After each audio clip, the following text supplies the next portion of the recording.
Let's take a closer look at one of the library databases, Access World News. On the alphabetical list, you'll see it here on the first page in the A's.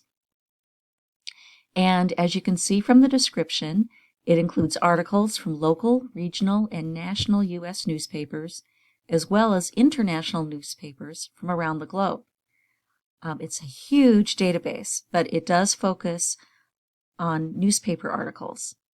So I click on the title, and we get the opening screen for Access World News. You can see that it is published by Newsbank. And at the top, there are some special reports on the coronavirus and COVID-19. But I'm going to ignore those for now and scroll down a little bit. And here's the big search box. But I'm also going to ignore this search box for a while because I want to show you the suggested topics.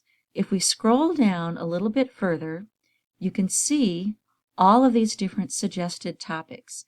If you haven't chosen a topic yet and you just want to get ideas, this is a great place to browse and see what's available in newspaper articles. So for example, if I scroll down, let me choose social issues. Click on the box, and here we get all of these different social issues. So you can look at this list and then choose one, just anything that looks interesting to you. I'm going to choose genetically modified food. So I'll click on genetically modified food,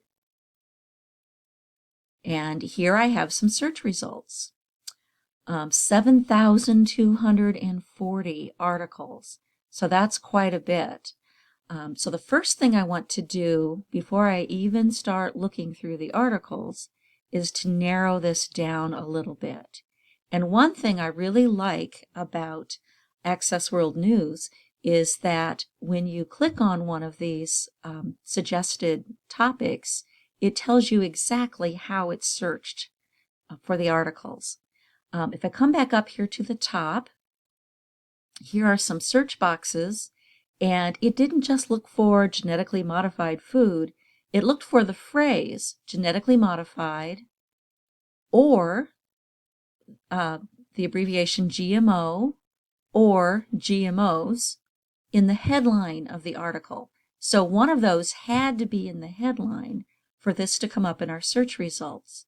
And also the word food or the word eat or the word health or the word engineered has to be somewhere in the text of the article. And also the article has to be more than 500 words. You can add or modify any of the boxes that are up here, or you can come up here to the plus and add a whole new box. So I'm going to do that. I'm going to click plus and add a new box. And let's say I'm specifically interested in genetically modified wheat. So I'll type the word wheat here. This also has to have the word wheat. And I'll even say all text. Anywhere in the article, if the word wheat shows up, and it also meets all these other conditions, it will be in my search. So from 7,240, I'll go to search. It'll take a minute. And I'm down to 914 results. So that narrowed it quite a bit just by adding a word.